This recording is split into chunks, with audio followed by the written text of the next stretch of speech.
Hello, my name is Alain Destex, and today I'm gonna interview Madame Orit Yosef. She's a survivor of the Moshap, it means a village, of Netiv Ha-Asara, which is the closest Israeli village from the border of Gaza. Madame Orit Yosef, can you explain what happened in the morning and even before of October 7 in your village? Yes, absolutely. Thank you so much for interviewing me because I think it's very, very important that the whole world knows and understands what happened to us and to other villages in Israel on that morning. We live, my name is Orit Yosef. I am a mother to three children.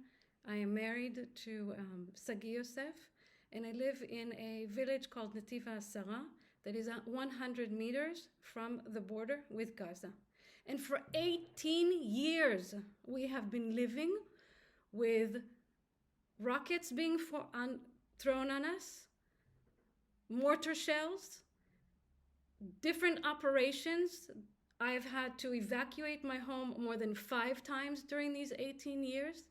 But this last massacre that we experienced on October 7th, we have never seen anything like it.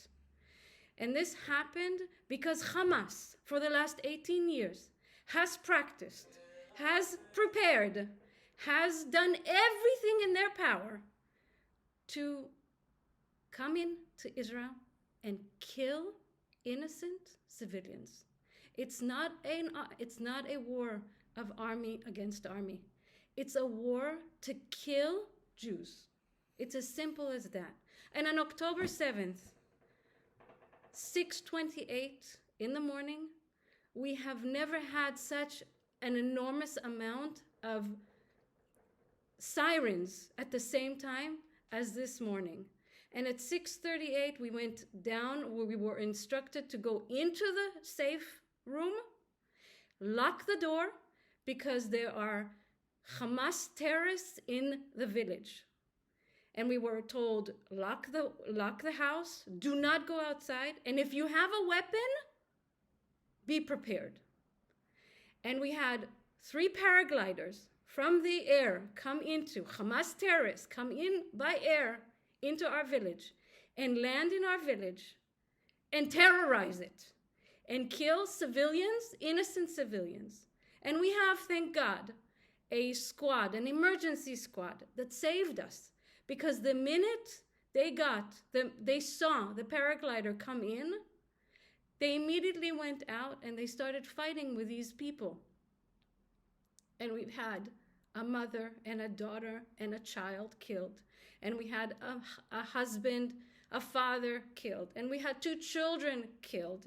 And we had half of the emergency squad murdered, not killed, murdered in cold blood.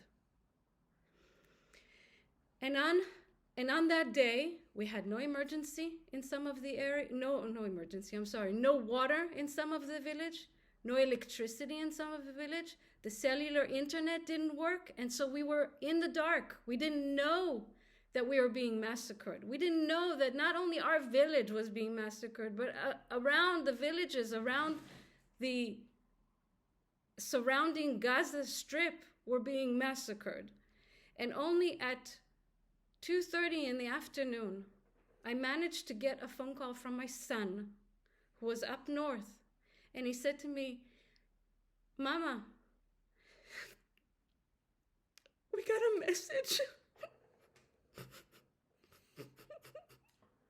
And then my younger brother, who is an anti-terrorist squad,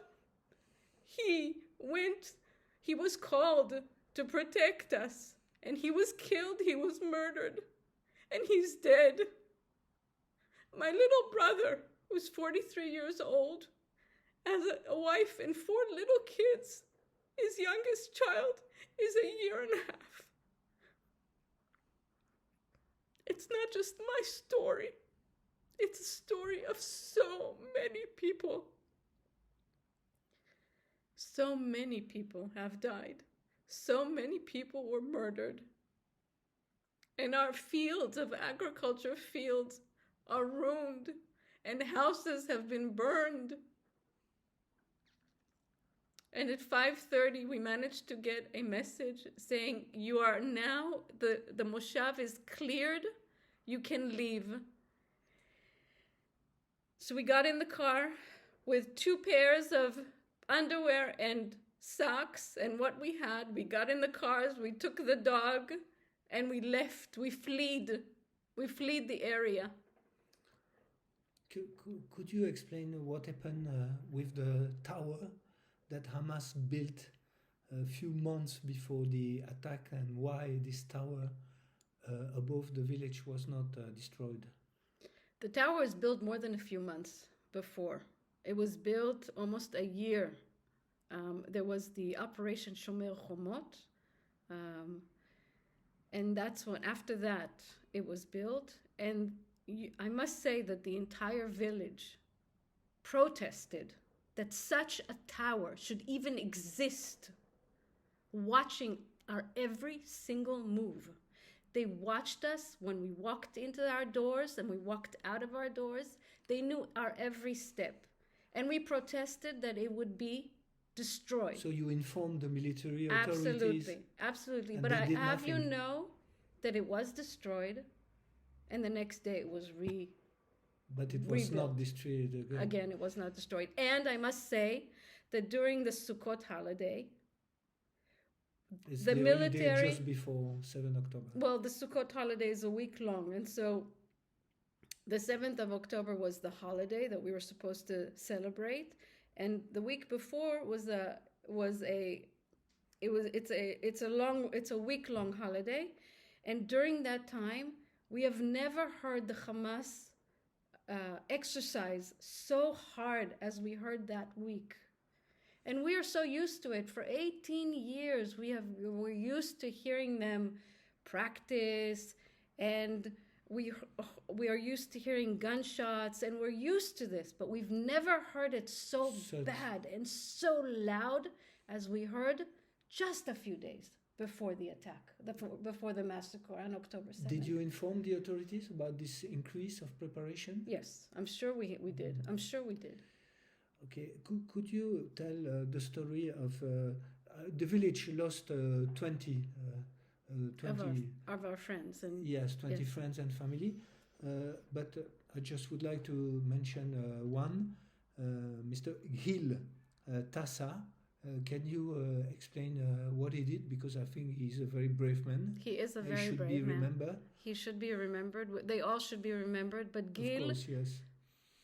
sacrificed his life for 2 of his children. He is a fighter in his professional experience, and he immediately saw the danger. He went outside and he combated. He fought against the 2 Hamas terrorists that were there, and then they threw a hand grenade on him, and to protect his 2 children that were next to him in the safe room, in the bomb shelter, he jumped on it and he died, sacrificing himself for the lives of his 2 children. Who survived? Gil Tassa. Yeah. The Gil Tassa died, I'm sorry, and the 2 children survived. The 2 sons survived. But they are severely wounded. They were severely wounded. One lost his eyesight in one eye, and the other one they're both emotionally traumatized. To see their own father being blown up the way he was. Thank you very much, and thank you very much. I cannot say. I want you to know, and I want the world to know, that we have tried to live in peace. We really have. But they have one thing that they want to do, and that is to destroy us and to kill Jews. And it doesn't matter what we do, who we are. That's their purpose.